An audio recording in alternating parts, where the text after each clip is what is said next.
الحمد لله رب العالمين والصلاة والسلام على سيد الأنبياء والمرسلين أما بعد فأعوذ بالله من الشيطان الرجيم بسم الله الرحمن الرحيم سجدوں سے نمازوں سے یہ رفعت کی سحر ہے، رونے کی تذلل کی عبادت کی سحر ہے۔ ہائے یہ سحر رنج و مصیبت کی سحر ہے، عاشور محرم ہے، شہادت کی سحر ہے، لٹنے کا، تباہی کا، پریشانی کا دن ہے، اولاد پیمبر کی یہ قربانی کا دن ہے۔ شب عاشور ختم ہوئی اور صبح عاشور قیامت صغری اور مصائب و آلام کی خبر لے کر آ گئی۔ امام عالی مقام کے خیموں میں اذان کی آواز بلند ہوئی۔ نواسہ رسول صلی اللہ علیہ وسلم نے اپنے تمام رفقاء اور اہل بیت کے ساتھ نماز فجر ادا فرمائی۔ یہ شہداء کربلا کی آخری نماز تھی۔ اللہ جانتا ہے کہ ان کی اس نماز کا عالم کیا ہوگا۔ صبر و رضا کے پیکر اپنے مالک و خالق کے حضور مشاہدہ حق کی کیفیات کے ساتھ دست بستہ کھڑے تھے۔ وہ سر جنہوں نے تھوڑی دیر کے بعد راہ خدا میں کٹ جانا تھا، خشوع و خضوع کے ساتھ سجدہ ریز تھے۔ نماز کے بعد امام پاک نے سب کے لیے صبر و استقامت کی دعا مانگی۔ 10ویں محرم کا خونی آفتاب اپنی پوری خون آشنامیوں کے ساتھ طلوع ہوا، جس کی المناک درد پر جن و انس سے لے کر ملائکہ تک نوحہ کنا ہوئے۔ حسینی فوج کے 72 جاں نثار 22,000 یزیدیوں کے ساتھ لڑنے کے لیے تیار ہو گئے۔ اس مختصر سی جماعت کے آقا نے اپنے جانبازوں کو اس طرح ترتیب دیا کہ میمنہ پر حضرت زہیر بن قین اور میسرہ پر حضرت حبیب ابن مظاہر کو مقرر کیا، اور جھنڈا اپنے بھائی حضرت عباس کو دیا، جو اسی سبب سے علمدار کہلائے۔ خندق میں بھری ہوئی لکڑیوں کو آگ لگا دی گئی۔ دوسری طرف عمر بن سعد نے اپنے لشکر کے میمنہ پر عمر ابن حجاج غبیدی اور میسرہ پر شمر اور سواروں پر عزرہ بن قیس احمسی اور پیادوں پر شبس بن ربیع کو مقرر کیا، اور جھنڈا اپنے غلام غویدہ کو دیا۔ امام عالی مقام اونٹ پر سوار ہوئے اور قرآن منگوا کر اپنے سامنے رکھا، اور دونوں ہاتھ اٹھا کر بارگاہ الہی میں یوں دعا کی: اے اللہ، ہر مصیبت میں تو ہی میرا اعتماد اور ہر تکلیف میں تو ہی میرا آسرا ہے، تمام حوادثات میں تو ہی میرا سہارا اور ڈھارس ہے۔ بہت سے غم و اندوہ ایسے ہوتے ہیں جن میں دل بیٹھ جاتا ہے، اور ان غموں سے رہائی کی تدبیریں کم ہو جاتی ہیں۔ دوست اس میں ساتھ چھوڑ دیتے ہیں اور دشمن اس سے خوش ہوتے ہیں، لیکن میں نے اس قسم کے تمام اوقات میں تیری ہی طرف رجوع کیا، تجھی سے اپنا درد دل کہا، تیرے سوا کسی اور سے کہنے کو دل نہ چاہا۔ اے اللہ، تو نے ہر بار ان مصائب کو مجھ سے دور کیا اور مجھے ان سے بچا لیا۔ تو ہی ہر نعمت کا ولی اور ہر بھلائی کا مالک اور ہر خواہش اور رغبت کا منتہا ہے۔ وہ صبر دے الہی جس میں خلل نہ آئے، تیروں پہ تیر کھاؤں ابرو پہ بل نہ آئے۔ ادھر یزیدیوں نے جب خندق میں لگی ہوئی آگ کو دیکھا جو خیموں کی پشت پر حفاظت کے لیے جلائی گئی تھی تو شمر لعین گھوڑا دوڑاتا ہوا ادھر آیا اور پکار کر کہنے لگا، اے حسین، تم نے اپنے لیے قیامت سے پہلے دنیا میں ہی آگ لگا لی، معاذ اللہ۔ آپ نے فرمایا تو اس میں جلنے کا زیادہ مستحق ہے۔ مسلم بن عوسجہ نے عرض کی، یا ابن رسول اللہ، میں آپ پر قربان ہو جاؤں، اگر ارشاد ہو تو ایک تیر مار کر اس کا خاتمہ کر دوں۔ اس وقت زد میں ہے اور میرا تیر خطا نہ کرے گا۔ فرمایا، نہیں، ہماری طرف سے ابتدا نہیں ہونی چاہیے۔ پھر امام پاک یزیدی لشکر کے قریب گئے اور بآواز بلند فرمایا، لوگوں، جلدی نہ کرو اور میری باتیں سن لو، اور مجھ پر جو واعظ و نصیحت کا حق ہے اسے ادا کر لینے دو، پھر اس کے بعد تمہیں اختیار ہے۔ اگر میرا عذر قبول کر لوگے اور میری بات کو سچا سمجھو گے اور میرے ساتھ انصاف کرو گے تو نہایت نیک بخت ہو جاؤ گے، اور تمہارے لیے میری مخالفت کی کوئی سبیل باقی نہ رہے گی۔ اور اگر تم نے میرا عذر قبول نہ کیا اور انصاف سے کام نہ لیا تو پس تم اور تمہارے شریک سب مل کر اپنی ایک بات ٹھہرا لو، تاکہ تمہاری وہ بات تم میں سے کسی کے اوپر مخفی نہ رہے۔ تم میرے ساتھ جو کرنا چاہتے ہو کر ڈالو اور مجھے مہلت نہ دو۔ میرا مددگار اللہ ہے جس نے کتاب نازل کی ہے، اور وہی صالحین کا مددگار ہوتا ہے۔ ادھر خیموں میں عورتوں نے جب آپ کا کلام سنا تو ان میں حشر بپا ہو گیا، ان کے رونے کی آوازیں بلند ہوئیں، تو آپ نے اپنے بھائی حضرت عباس اور اپنے فرزند حضرت علی اکبر کو بھیجا کہ جا کر انہیں خاموش کراؤ، مجھے اپنی جان کی قسم ابھی تو انہیں بہت رونا ہے۔ انہوں نے جا کر ان کو خاموش کروایا۔ جب ان کے رونے کی آواز موقوف ہوئی تو امام پاک نے اللہ تعالیٰ کی حمد و ثنا اور رسول اللہ صلی اللہ علیہ وسلم پر اور انبیاء کرام اور ملائکہ پر درود و سلام بھیجا، اور حمد و نعت میں ایسا فصیح و بلیغ کلام فرمایا جس کا بیان نہیں ہو سکتا۔ راوی کہتا ہے، خدا کی قسم میں نے ایسا فصیح و بلیغ مقرر کبھی نہیں دیکھا، نہ اس سے پہلے کسی نے اس طرح کی تقریر کی، اور نہ ہی کوئی بعد میں ایسی تقریر کرے گا جو میں اس کو سن سکوں۔ آخری اتمام حجت کرتے ہوئے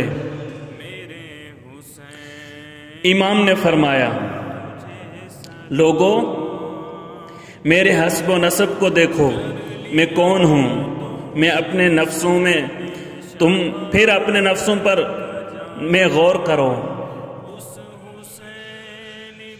اور ان کو سرزنش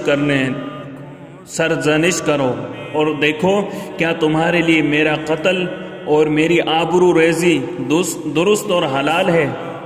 کیا میں تمہارے نبی کا نواسا اور ان کے وصی اور ابن عم، اللہ اور اس کے رسول پر بہتر ایمان لانے والے کا فرزند نہیں ہوں؟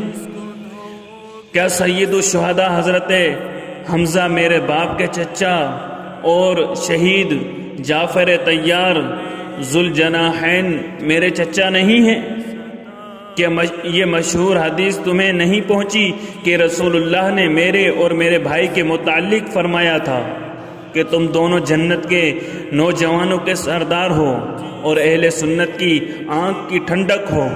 پس اگر تم میری تصدیق کرو تو بلا شبہ میں تم سے جو کہہ رہا ہوں حق اور سچ کہہ رہا ہوں، کیونکہ جب سے مجھے یہ معلوم ہوا ہے کہ جھوٹے پر خدا تعالیٰ کا غضب نازل ہوتا ہے، خدا کی قسم اس وقت سے میں نے عمدن کبھی جھوٹ نہیں بولا۔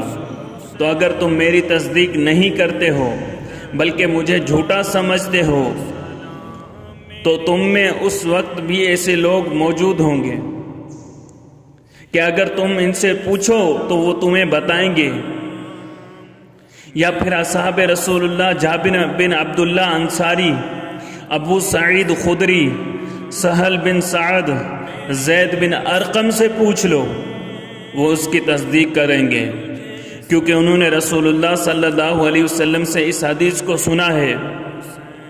تو اب مجھے بتاؤ کہ کیا ان باتوں میں سے کوئی بات بھی ایسی نہیں ہے جو تمہیں میری خون ریزی اور آبرو ریزی سے روک سکے؟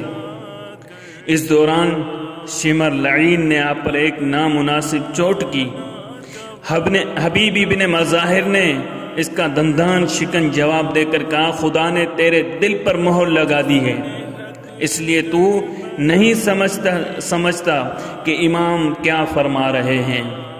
شمر اور حبیب کی گفتگو کے بعد امام پاک نے پھر فرمایا، لوگوں، اگر تم لوگوں کو میری اس بات میں کچھ شک ہے کہ میں جنت کے جوانوں کا سردار ہوں، تو کیا اس میں کوئی شک و شبہ ہے کہ میں تمہارے نبی کا نواسا ہوں؟ خدا کی قسم، اس وقت مشرق سے لے کے مغرب تک روئے زمین میں میرے سوا اور کوئی نبی کا نواسا نہیں۔ مجھے بتاؤ، تم لوگ میرے خون کے کیوں پیاسے ہو؟ کیا میں نے کسی کو قتل کیا ہے، یا کسی کا مال برباد کیا ہے، یا کسی کو زخمی کیا ہے جس کا تم مجھ سے بدلہ لینا چاہتے ہو؟ ان باتوں کا ان کے پاس کوئی جواب نہیں تھا اور وہ سب خاموش تھے۔ پھر آپ نے کچھ لوگوں کا نام لے کر پکارا، اے شبث بن ربعی، اے حجاز بن جبر، اے قیس بن اشعث، اے زید بن حارث، کیا تم نے مجھے خطوط لکھ کر اپنے پاس نہیں بلایا تھا؟ انہوں نے کہا، ہم نے کوئی خطوط نہیں لکھے تھے۔ آپ نے فرمایا، بلا شبہ تم نے ضرور لکھے تھے۔ پھر فرمایا، لوگوں، جب تم مجھے ناپسند کرتے ہو تو مجھے چھوڑ دو تاکہ میں کسی گوشے امن کی طرف چلا جاؤں۔ اس پر قیس ابن اشعث نے کہا، آپ ابن عم یعنی ابن زیاد کے حکم پر سر جھکا دیں، پھر آپ کے ساتھ کوئی ناپسندیدہ سلوک نہیں ہوگا۔ آپ نے فرمایا، تم بھی تو آخر محمد بن اشعث کے بھائی ہو، کیا تم یہ چاہتے ہو کہ بنو ہاشم تم سے مسلم بن عقیل کے خون کے علاوہ اور دوسرے خون کے بدلے کا بھی مطالبہ کریں؟ خدا کی قسم، میں کسی ذلیل انسان کی طرح ابن زیاد کے ہاتھ میں اپنا ہاتھ نہ دوں گا، اور نہ میں کسی غلام کی طرح اقرار اطاعت کروں گا۔ اللہ کے بندو، میں اپنے اور تمہارے رب سے پناہ مانگتا ہوں کہ تم مجھے سنگسار کرو، اپنے اور تمہارے پروردگار سے، ہر مغرور اور متکبر سے جو یوم حساب پر ایمان نہیں رکھتا پناہ مانگتا ہوں۔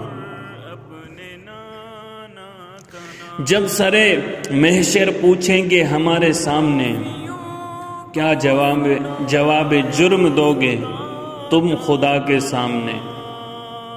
یہ فرما کر آپ نے اپنی سواری کو بٹھایا اور اس سے اتر پڑے اور کوفی آپ کی طرف بڑھے۔ ان کا ریلا دیکھ کر زہیر بن قین گھوڑے پر سوار ہتھیار لگائے ہوئے آگے بڑھے اور دشمنوں کے سامنے پرجوش انداز میں فرمایا، اے اہل کوفہ، اللہ کے عذاب سے ڈرو۔ ایک مسلمان پر یہ واجب ہے کہ دوسرے مسلمان بھائی کو نصیحت کرے۔ ابھی تک ہم آپس میں بھائی بھائی اور ایک دین و ملت پر ہیں، اور جب تک ہمارے درمیان تلوار نہیں چلتی، اس وقت تک ہم کو تمہیں نصیحت کرنے کا حق ہے، اور جب تلواریں چلیں گی تو ہمارا اور تمہارا یہ رشتہ ٹوٹ جائے گا۔ پھر ہم ایک الگ جماعت ہوں گے اور تم ایک الگ جماعت۔ سنو، بے شک اللہ تعالیٰ نے ہمیں اور تمہیں اپنے نبی حضرت محمد مصطفیٰ صلی اللہ علیہ وسلم کے اولاد کے بارے میں امتحان و آزمائش میں مبتلا کیا ہے، تاکہ وہ دیکھے کہ ہم اور تم ان کے ساتھ کیا سلوک کرتے ہیں۔ ہم تمہیں اولاد رسول کی نصرت و امداد کرنے اور سرکش ابن زیاد اور یزید کا ساتھ چھوڑنے کی دعوت دیتے ہیں، اس لیے کہ تمہیں ان دونوں سے برائی کے سوا اور کچھ حاصل نہ ہوگا۔ یہ تمہاری آنکھوں میں گرم سلائیاں پھیریں گے، تمہارے ہاتھ پاؤں کاٹیں گے، تمہارا مسئلہ کریں گے، تمہاری لاشوں کو کھجور کی شاخوں پر لٹکا دیں گے۔ حجر بن عدی اور ان کے اصحاب اور ہانی بن عروہ جیسے تمہارے ممتاز لوگوں کو قتل کریں گے۔ یہ سن کر کوفیوں نے زہیر بن قین کو گالیاں دی اور ابن زیاد کی تعریف اور اس کے لیے دعا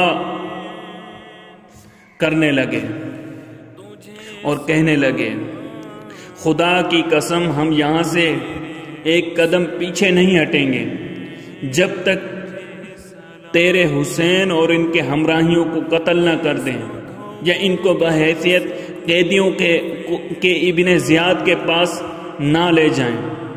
زہیر نے کہا، خدا کے بندو، حضرت فاطمہ کی اولاد ابن سمیہ کے مقابلے میں زیادہ محبت و نصرت کی مستحق ہے۔ اگر تم ان کی امداد و اعانت نہیں کرتے ہو تو خدا را ان کو قتل نہ کرو۔ ان کا معاملہ ان کے اور ان کے ابن عم یزید کے درمیان چھوڑ دو۔ مجھے اپنی جان کی قسم، یزید تمہاری اطاعت گزاری سے حسین کے قتل کیے بغیر بھی تم سے خوش ہو سکتا ہے۔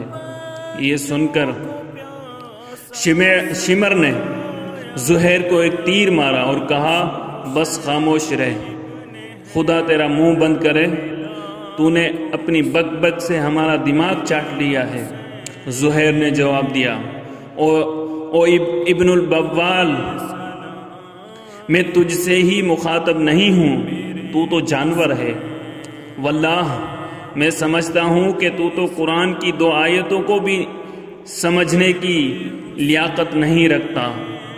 پس اب قیامت کے دن کی ذلت و رسوائی اور عذاب علیم تجھے مبارک ہو۔ شمر نے کہا، اب خدا تجھے اور تیرے صاحب کو اسی وقت قتل کرنے والا ہے۔ زہیر نے کہا، کیا تو مجھے موت سے ڈراتا ہے؟ خدا کی قسم، حسین کے ساتھ جان دینا مجھ کو تمہارے ساتھ دائمی زندگی سے زیادہ پسند ہے۔ پھر بآواز بلند لشکر یزید سے خطاب کیا، لوگو، ان سنگ دل ظالموں کے فریب میں آ کر اپنا دین نہ برباد کرو۔ خدا کی قسم، جو لوگ حضرت محمد کی اولاد اور آپ کے اہل بیت کا خون بہائیں گے اور ان کے مددگاروں اور ان کے حرم کی طرف سے لڑنے والوں کو قتل کریں گے، وہ آپ کی شفاعت سے محروم رہیں گے۔ حسین ابن علی کی زندگی قرآن کی صورت رسول اللہ کی دنیا میں ایک روشن نشانی ہے۔ امام عالی مقام نے زہیر کو واپس بلا لیا۔ جب بدبختی کسی قوم کا مقدر بن جاتی ہے تو آنکھوں پر پردے پڑ جاتے ہیں اور دلوں پر مہریں لگ جاتی ہیں، پھر حق کو دیکھنے اور حق سمجھنے کی صلاحیت ختم ہو جاتی ہے۔ چنانچہ اللہ تعالیٰ فرماتا ہے، اور اس سے بڑھ کر ظالم کون ہے جس کو اس کے رب کی آیات سے سمجھایا گیا تو اس نے روگردانی کی اور اس نے فراموش کر دیا ان اعمال کو جو اس کے ہاتھوں نے پہلے کیے تھے۔ تو ہم نے ان کے دلوں پر پردے ڈال دیے کہ وہ ان کو نہ سمجھ سکیں، اور ان کے کانوں میں بہرا پن پیدا کر دیا، اور اگر تم ان کو ہدایت کی طرف بلاؤ تو ہرگز کبھی ہدایت کی طرف نہ آئیں گے، اور تمہارا پروردگار بہت بخشنے والا اور بڑی رحمت والا ہے۔ اگر وہ ان کو پکڑ لیتا ان کے کیے پر تو ان پر بہت جلد عذاب بھیجتا، مگر وہ ایسا نہیں کرتا، بلکہ ان کو سزا دینے کا ایک مقرر وقت ہے، پھر اس وقت کوئی پناہ گاہ کی جگہ نہ پائیں گے۔ کوفیوں یزیدیوں کا حال بھی بالکل ایسا ہی ہو گیا تھا، جس کی وجہ سے کوئی نصیحت ان پر اثر انداز نہ ہوئی، اور کرتوت تو ان کے بلا شبہ ایسے ہی تھے کہ ظالموں کو فوراً عذاب کی چکی میں پیس کر رکھ دیا جاتا اور ذرا ڈھیل نہ دی جاتی، لیکن اللہ تعالیٰ نے اپنے حلم و کرم اور حکمت کی وجہ سے ان کو مہلت دی، کیونکہ اس کے ہاں ہر چیز کے لیے ایک وقت مقرر ہے۔ حبیب اپنی حجت